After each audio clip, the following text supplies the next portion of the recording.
नमस्कार, आई welcome to talent study lover. मैं हूं मुन्ना कुमार।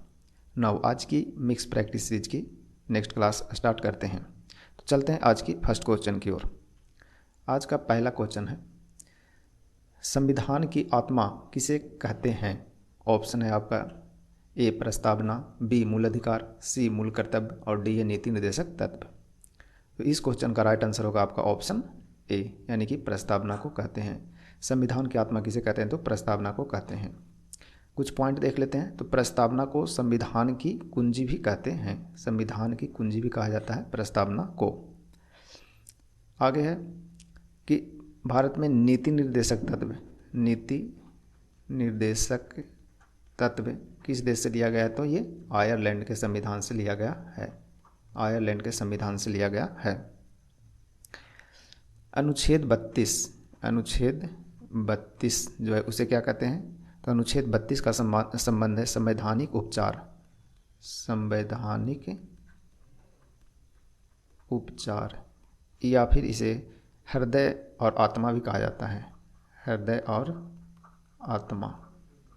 और आत्मा किस अनुच्छेद को कहते हैं? तो अनुच्छेद 32 को कहते हैं, जो कि इसका नामांकन कौन किए थे? डॉक्टर अंबेडकर साहब के द्वारा दिया गया था। अंबेडकर ने अनुच्छेद 32 को कहा था संवैधानिक उपचार या फिर संविधान के हृदय और आत्मा के रूप में संबोधित किए थे। चलिए बढ़ते हैं आगे नेक्स्ट क्वेश्चन की ओर। नेक्स्ट है क्वेश्चन नंबर 2। बोल रहा है चाणक्य किसका प्रधानमंत्री था? चाणक्य किसका प्रधानमंत्री था? ऑप्शन है आपका ए चंद्रगुप्त मौर्य, बी चंद्रगुप्त द्वितीय, option C Ashoka, option D Bimbisara. तो इस क्वेश्चन का राइट आंसर क्या होगा? चलिए, इस क्वेश्चन का राइट आंसर है ऑप्शन ए, यानी चंद्रगुप्त मौर्य। चंद्रगुप्त मौर्य के प्रधानमंत्री कौन थे? तो चाणक्य थे। देखते हैं कुछ तथ्य। चाणक्य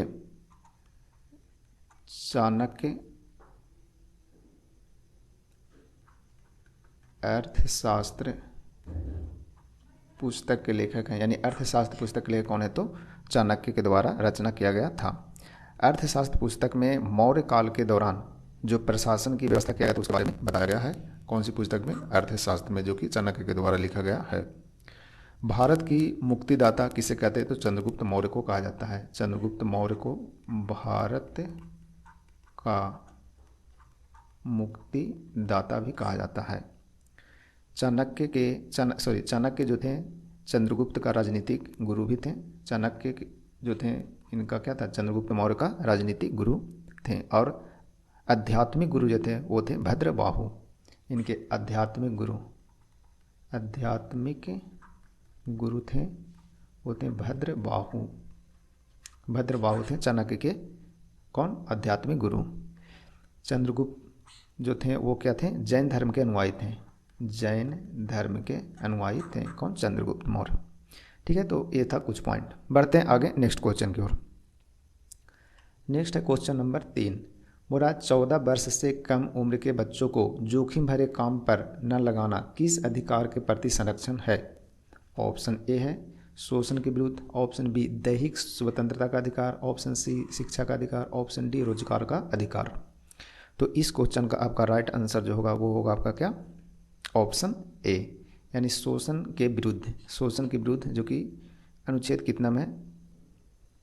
तो शोषण के विरुद्ध जो है अनुच्छेद है अनुच्छेद 23-24 जो है शोषण के विरुद्ध से संबंधित है भारतीय संविधान में, जिसमें बोला गया है कि 14 वर्ष से कम आयु के जो बच्चे रहते हैं उनसे आप भारी काम या जोखिम भरे हुए काम नहीं करा सकते हैं। अनुच्छेद 12 से 35 तक आपका है मौलिक अधिकार, जो कि भाग 3 में है। पहले मौलिक अधिकार कितने थे? टोटल 7। वर्तमान में मौलिक अधिकार कितने हैं?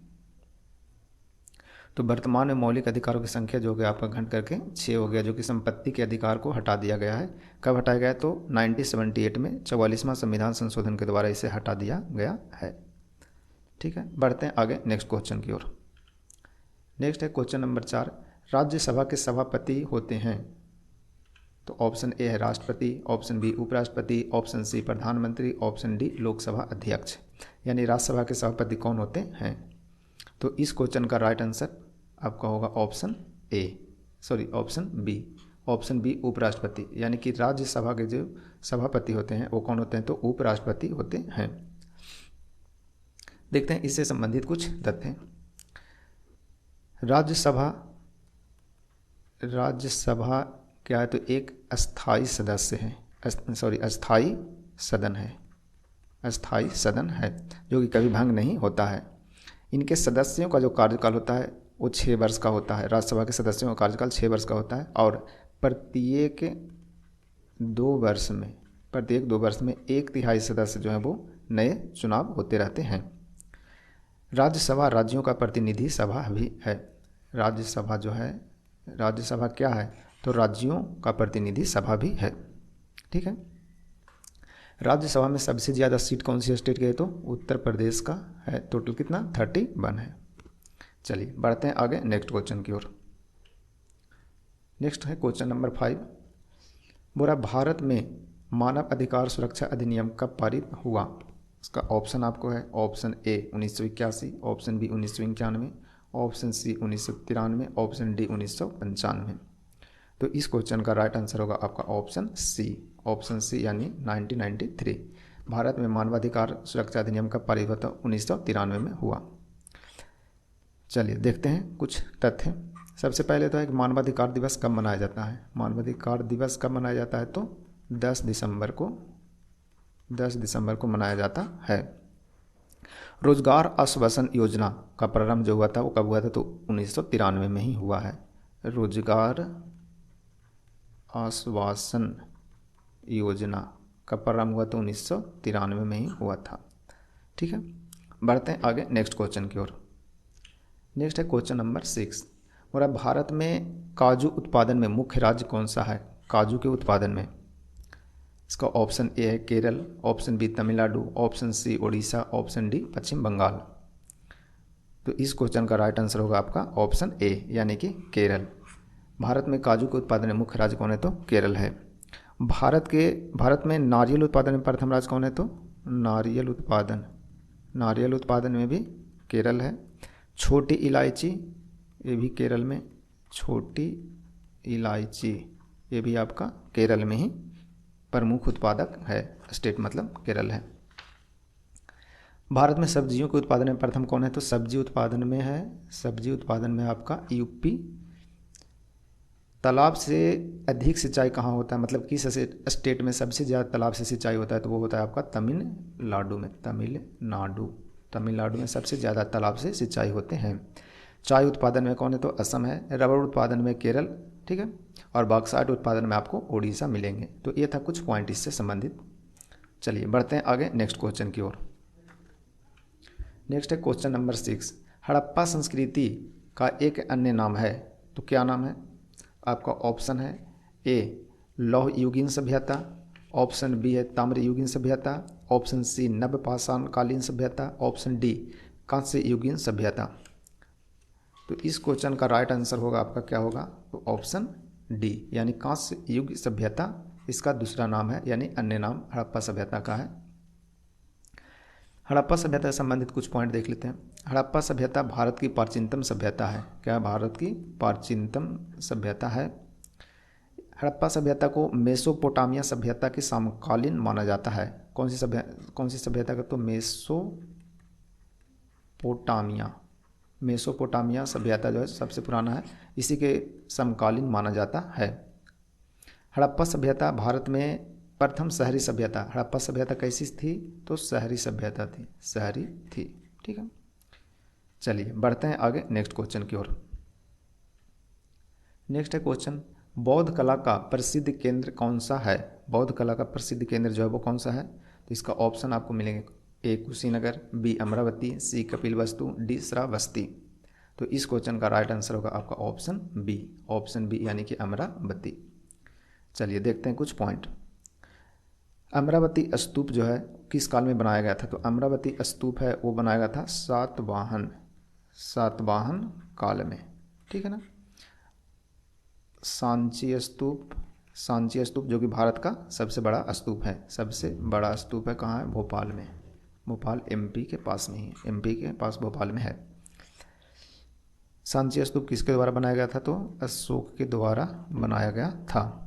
ठीक है। बुद्ध जो है वो सबसे ज़्यादा उपदेश कहाँ दिए थे? सबसे ज़्यादा तो श्रावस्ती में, श्रावस्ती। और सबसे पहला कहाँ दिए थे? तो सारनाथ में, सारनाथ में सबसे पहला दिए थे उपदेश। चलिए बढ़ते हैं आगे नेक्स्ट क्वेश्चन की ओर। 9वां क्वेश्चन है, प्रतिवर्ष अंतर्राष्ट्रीय साक्षरता दिवस मनाया जाता है।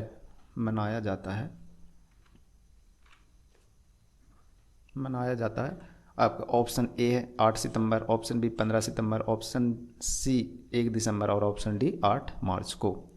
तो इस क्वेश्चन का राइट आंसर होगा आपका ऑप्शन ए, यानी कि 8 सितंबर को प्रतिवर्ष अंतर्राष्ट्रीय साक्षरता दिवस मनाया जाता है। देखते हैं कुछ महत्वपूर्ण तथ्य इससे संबंधित। 15 सितंबर को राष्ट्रीय अभियंता यानी राष्ट्रीय इंजीनियर डे मनाया जाता है। कब? तो 15 सितंबर को। 1 दिसंबर को एड्स दिवस। 8 मार्च को क्या? अंतर्राष्ट्रीय महिला दिवस मनाया जाता है। कब? 8 मार्च को। उसके बाद कुछ पॉइंट और हैं, जैसे कि 10 सितंबर को मनाया जाता है क्या? World suicide prevention day. World suicide prevention day मनाया जाता है। कब? 10 सितंबर को। वहीं 16 सितंबर को क्या मनाया जाता है? तो अंतर्राष्ट्रीय विश्व ओजोन दिवस या अंतर्राष्ट्रीय ओजोन दिवस। 27 सितंबर को आपको मनाया जाता है विश्व पर्यटन दिवस। ठीक है, बढ़ते हैं आगे नेक्स्ट क्वेश्चन की ओर। देखते हैं क्वेश्चन नंबर 10। बोल रहा है, किस महिला को भारतीय क्रांतिकारियों की माता कहा जाता है? ऑप्शन ए है madam Bhikaji Cama, option B Sarojini Naidu, option C Kasturba Gandhi, option D Maharani Laxmibai. तो इस क्वेश्चन का राइट आंसर होगा आपका मैडम भिकाजी कामा, यानी ऑप्शन ए इसके राइट आंसर होंगे। देखते हैं कुछ महत्वपूर्ण तथ्य। मैडम भिकाजी कामा किस धर्म से संबंधित है? तो पारसी धर्म को मानती थी ये। मैडम भिकाजी कामा प्रथम भारतीय हैं जिन्होंने तिरंगा ध्वज स्टुटगार्ट में फहराई थी। कहाँ फहराई थी? स्टुटगार्ट में फहराई थी। ठीक है। 31 दिसंबर 1929 को रावी नदी के तट पर लाहौर में पंडित जवाहरलाल नेहरू नेहरू के द्वारा सर्वप्रथम तिरंगा फहराया गया था। ठीक है। सरोजनी नायडू जो कि उत्तर प्रदेश से संबंधित हैं, भारत में प्रथम महिला राज्यपाल बनने वाली कौन है? तो सरोजनी नायडू हैं। कस्तूरबा गांधी जो कि महात्मा गांधी की पत्नी थी। महारानी लक्ष्मीबाई 1857 की क्रांति में झांसी की नेतृत्व की थी तात्या टोपे की सहायता से। ठीक है, चलिए बढ़ते हैं आगे क्वेश्चन नंबर है 11 से लेकर के 20 तक मैथ देखते हैं। बोल रहा है, किसी संख्या में 26 जोड़ने पर उस संख्या में 65% की वृद्धि हो जाती है। कोई संख्या मान लेते हैं x है, इसमें यदि हम 26 जोड़ते हैं, इस संख्या हम पहले मान लिए कितना x, इसमें यदि हम 26 जोड़ते हैं तो बोल रहा है कि उस संख्या में 65% की वृद्धि होता है। मतलब ये जो संख्या है ये इस संख्या के 165% के बराबर है। ठीक है, इसे आप 33 से काट देंगे, यहाँ 20 बचे 100, गुना कर देंगे तिरछा तिरछी तो हो जाएगा 33x बराबर 20x प्लस 520, यानी कि 13x बराबर आ जाएगा आपका 520, यानी x की वैल्यू आ जाएगा आपका 40। यानी ये संख्या जो था कितना था? 40 था। तो बोल रहा मूल संख्या का 75% का मतलब कितना? 3/4, 3/4 यानी कि 10 से कट जाएंगे तो 10 दिया 30, यानी कि 75% क्या होगा? तो 75% उस संख्या का 30 होगा। तो इस क्वेश्चन का राइट आंसर आपके 30 होंगे। चलिए आगे बढ़ते हैं। बोल रहा है, दो संख्याओं का महत्तम समवर्तक 11 है, उनका लघुत्तम समवर्तक दिया है 7700, उनमें एक संख्या 275 हो तो दूसरी संख्या क्या होगी? तो इसमें सूत्र होता है, एक ध्यान रखने की चीज़ है, पहली संख्या गुने दूसरी संख्या बराबर LCM गुने HCF, इस पर अपन लोग निकाल लेंगे। तो देखो दे दिया है क्या, एक संख्या का महत्तम समवर्तक 11 और लघुत्तम समवर्तक 7700 और दिया है एक संख्या 275 है, कोई एक संख्या 275 है तो दूसरी संख्या जो होगा वो क्या होगा। यहाँ से काट देंगे, यहाँ से काट देंगे तो आपका हो जाएगा 11 दूनी 22, 11 पचे 55 और ये कट जाएंगे 7700 को हम लिख सकते हैं ना, 77 गुना 100 यानी कि 2500 100, 4 मराठी कट जाएंगे, 77 गुना 4 कर देंगे, लास्ट में आएगा आपका 8, तो 8 आएगा तो ये भी 8 है, ये भी 8 है, तो पूरा गुना कर देते हैं, 7 चौ 28 2, 7 चौ 28 2 30 यानी कि 308। इस क्वेश्चन का राइट आंसर आपका 308 होंगे। आगे बढ़ते हैं, आगे बोल रहा है सोमवार से बुधवार तक, सोमवार से बुधवार तक तापमान का माध्य यानी औसत जो दिया है वो 37 डिग्री है, यानी सोमवार, मंगलवार और बुधवार, बुधवार का औसत तापमान है 37 डिग्री। तो औसत दिया 37, तो योग्य जो हो जाएगा ये कितना हो जाएगा 37 गुना 3, टोटल योग हो जाएंगे। आगे बोला है कि मंगलवार, बुधवार और बृहस्पतिवार का औसत तापमान दिया है 34, तो योग हो जाएगा 34 गुना 3। आगे बोला है बृहस्पतिवार का तापमान सोमवार के तापमान का 4/5 है, यानी बृहस्पतिवार का जो तापमान है वो सोमवार के तापमान का, यानी सोमवार का तापमान है 5 तो बृहस्पतिवार का तापमान है 4। ये हो गया आपका रेशियो। अब यहाँ से निकाल देते हैं, देखिए सोमवार दोनों को यदि अंतर करेंगे तो आपको कट जाएगा मंगल मंगल कट जाएंगे, बुध से बुध कट जाएंगे, यानी कि सोमवार माइनस बृहस्पतिवार का मान जो हो जाएगा कितना हो जाएगा 3 तिया 9 2 11, 111, 34 तिया 102, यानी कि अंतर जो हो जाएगा कितने का 9 का। सोमवार और बृहस्पतिवार का अंतर है 9, यहाँ रेशियो में सोमवार और बृहस्पतिवार का जो अंतर आएगा कितने का 1 का, तो अंतर का तुलना अंतर से करेंगे। पूछ रहा है कि बृहस्पतिवार का तापमान क्या था, तो बृहस्पतिवार का तापमान कितना है 4, तो गुना कर देंगे 4, यानी कि कितना आ जाएगा 36 डिग्री टेम्परेचर उस दिन था। तो इस क्वेश्चन का राइट आंसर होगा आपका 36। चलिए आगे बढ़ते हैं, बोल रहा है 427 रुपये को ए बी सी में इस प्रकार बांटा गया है कि ए के भाग का 3 गुना, ए के भाग का 3 गुना, बी के भाग के 4 गुना और सी के भाग का 7 गुना, आपस में सब क्या है बराबर है, कर दिए बराबर। यहाँ से सीधा हम रेशियो निकालेंगे ए अनुपात बी अनुपात सी।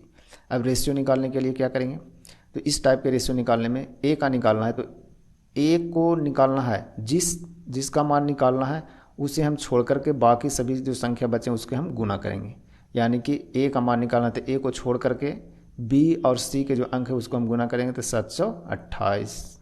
उसी प्रकार बी का निकालना है तो बी को छोड़ेंगे तो गुना कर देंगे ए और सी में, तो 7 21, और सी को जब निकालना हो तो गुना हो जाएगा ए और बी में, यानी 4 तिया 12। ये आपका हो गया रेशियो, सबसे शॉर्टेस्ट तरीका है ये रेशियो निकालने की। अब बोल रहा है कि टोटल जो रुपया था वो कितना था 427 रुपया। यहाँ टोटल कितने आ जाएंगे 8 10 1 11, हाथ में 1 2 4 2 6, यानी कि टोटल आ जाएगा 61 रुपया। टोटल योग 61, टोटल योग 427, टोटल योग 61, टोटल की तुलना टोटल से कर दिए अपन। तो बोल रहा है सी का हिस्सा क्या होगा, सी का हिस्सा कितना है 12, गुना कर देंगे 12 से, ये आपके कट जाएंगे 7 मराती 7 6 42, ठीक है, 12 गुना 7 करेंगे तो कितना आ जाएगा 84, यानी उसके पास सी के पास कितना रुपया आएगा तो 84 रुपीज़। ठीक है, बढ़ते हैं आगे। आगे बोल रहा है कुणाल ने एक घड़ी अंकित मूल्य के 15% बट्टे पर खरीदा। अंकित मूल्य मान लेते हैं कि घड़ी का था कितना 100 रुपया, तो 15% बट्टे पर खरीदा, यानी कि वो जो बाई किया वो कितने पर खरीदा 85 रुपये में खरीदा। उसने अंकित मूल्य पर 20% लाभ पाकर इतना में बेचा। अंकित मूल्य पर 20% लाभ पाया मतलब कि 120 रुपये में बेचा होगा, है कि नहीं, 120 में बेचेगा तभी ना। अंकित मूल्य पर लाभ पाया था, अंकित मूल्य पर लाभ कितना 20% मतलब 120, 100 के पास तो 120 में बेचे। यहाँ बोल रहा है 120 में बेचा है और यहाँ कितना में बेचा है 2880 रुपया में, 2880, 2880 की तुलना कर देंगे 120 से। पूछ रहा है कि घड़ी की कितने में खरीदा था घड़ी, तो घड़ी कितने में खरीदा था 85, गुना कर देंगे 85 से, काट देंगे 0 से 0, 12 दूनी 24, 12 चौ 48 हो गया। यहाँ से आप गुना कर देंगे तो आ जाएगा आपको 24 25 20 से, हाथ में 12, 24 गुना 8 करेंगे तो कितना आ जाएगा 24 8 192, यानी कि 204। आपका राइट आंसर जो हो जाएगा 2040 रुपया, यानी कि घड़ी जो खरीदा था वो 2040 रुपये में खरीदा था। चलिए बढ़ते हैं आगे नेक्स्ट क्वेश्चन की ओर। नेक्स्ट क्वेश्चन है 1/12 का कौन सा भाग 3/8 है। 1/12 का x बराबर 3/8 लिख देंगे सिंपल।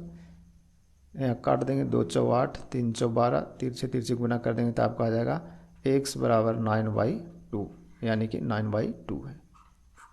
चलिए बढ़ते हैं आगे। पूरा एक ठेकेदार ने किसी काम को 9 दिन में पूरा करने का ठेका लिया। बोला कि मैं 9 दिन में काम को पूरा कर लूँगा।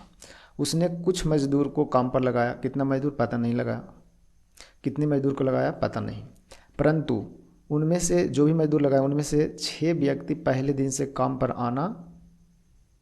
नहीं आए। मतलब जितना भी मजदूर को उसने लगाया उसमें 6 व्यक्ति काम पर पहले दिन से ही नहीं आया है।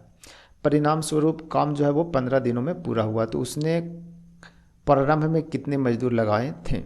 ठीक है, मान लेते हैं कि शुरू में ठेकेदार ने एक व्यक्ति को लगाया जो कि 9 दिन में ठेका लिया था काम पूरा करने में। टोटल काम कितना था, 1 था। उसने कुछ मजदूर काम पर लगा दिए परंतु 6 मजदूर नहीं आया पहले दिन। तो 6 मजदूर नहीं आया तो टोटल में से 6 घटा देंगे तो शेष मजदूर आया होगा। तो टोटल मजदूर हम x माने थे, तो x - 6 काम करने आया। परिणाम स्वरूप काम जो है वो कितने दिन में हुआ, 15 दिन में। कौन सा काम, वही एक काम, यही जो काम था। आपस में दोनों क्या हो जाएगा, इक्वल। काट देंगे यहाँ से, 3 तिया 9, 5 तिया 15, आपका हो जाएगा 3x बराबर 5x - 30, यानी x बराबर आपका हो जाएगा 2x बराबर हो जाएंगे 30, यानी x बराबर 15। यानी शुरू में जो मजदूर था वो कितना था, 15 मजदूर था। तो इस क्वेश्चन का राइट आंसर आपका होगा 15। चलिए आगे बढ़ते हैं।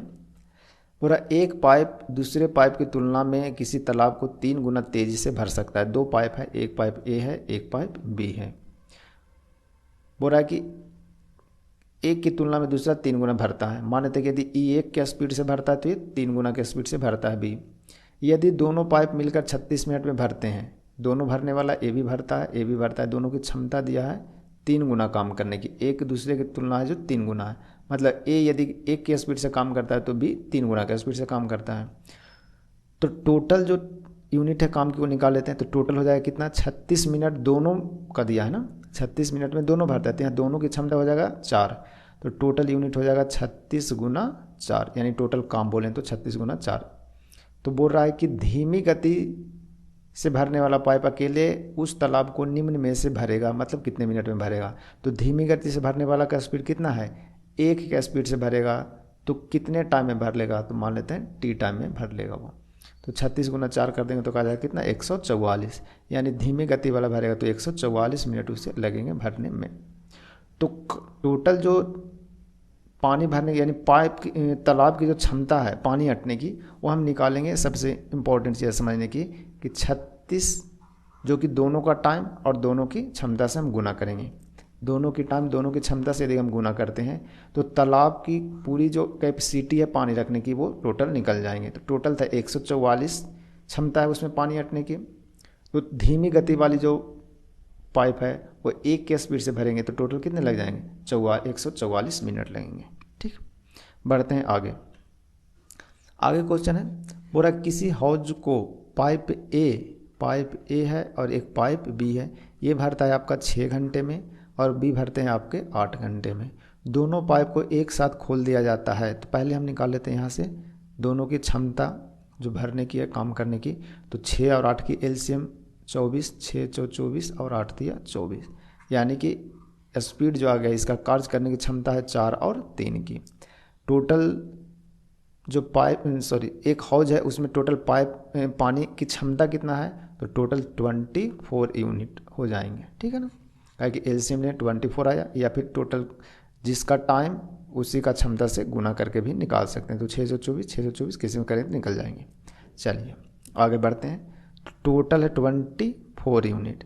अब बोल रहा है क्या दोनों पाइप को एक साथ खोल दिया जाता है। दोनों पाइप को जब खोलेंगे तो 4 और 3 7 की क्षमता से काम होंगे।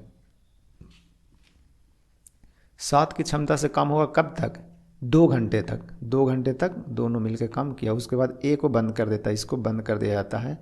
तो उसके बाद जब बंद कर देंगे तो अब काम कौन करेगा, बी। तो बी कितने के स्पीड से करेगा, 3 के स्पीड से शेष काम। तो कितने देर में कितने घंटे में भर देंगे, तो मान लेते हैं 1 घंटे में भर देगा। ठीक है, अब इसको बस कैलकुलेट कर देते हैं। 24 7 दूनी 14, 24 में से 14 घटाएंगे तो आपका बच जाएगा 10, और बराबर इधर हो जाएंगे आपके 3h, यानी h बराबर 3/1/3, यानी कि हम बोल सकते हैं 3.3 आवर्स। ठीक है, यानी इस क्वेश्चन का राइट आंसर आपका ऑप्शन 2 होंगे। चलिए आगे बढ़ते हैं। आगे क्वेश्चन है 4/5, 5/7, 7/9 और 7/6 में सबसे छोटी भिन्न कौन सी है वो निकालना है। तो सबसे छोटी भिन्न निकालने के लिए इसका सिंपल तरीका है, पहले दो संख्या को लेंगे, जो बड़ा रहेगा उसको हम हटाएंगे। ठीक है, पहले दो संख्या ले लिए, अब इसमें तिरछे तिरछे गुना करेंगे। देखिए तिरछा गुना करेंगे तो ये आ जाता है 25 और ये आ जाएगा आपका 728। ठीक है, अब जो बड़ा है उसको हटाएंगे क्योंकि हमें छोटा निकालना है, यानी कि 4/5 जो है इसके तुलना में बड़ा है, यानी कि इसको आप हटा दिए। अब इसमें पूरे हटाइए। अब चलते हैं 5/7 और 7/9 में। अब ये दोनों संख्या को लेंगे तो हो जाएगा 9×5 = 45 और 7×7 = 49, यानी ये संख्या और ये संख्या में लेते हैं, यानी कि 5/7 और 7/9 में बड़ा संख्या कौन है, ये बड़ा संख्या है। तो अपने को बड़ा वाला नहीं लेना, अपने को छोटा वाला लेना है, यानी 5/7 और ये दोनों में आ गया 5/7 और ये अब बच गए 7/6। फिर से गुना कर देंगे, 6×5 = 30, 7 × 7 = 49, यानी अभी भी छोटा आ रहा है ये, यानी 5/7 इसका राइट आंसर होगा। तो इस क्वेश्चन में, इस टाइप के क्वेश्चन में पहले दो संख्या अपन उठाएंगे। यदि छोटा पूछ रहा है तो हम सबसे छोटे वाले को सबसे पहले तो तिरछे तिरछे गुना करेंगे, जो दोनों में छोटा है उसको हम ले लेते हैं, बड़े वाले को साइड कर देते हैं। फिर अगले संख्या की ओर बढ़ते हैं, जो छोटा संख्या निकला वो और अगले संख्या जो बड़ा, उस दोनों को तुलना करेंगे। जो छोटा संख्या है उसे हम रखेंगे, बड़े संख्या को फिर से हटा देंगे।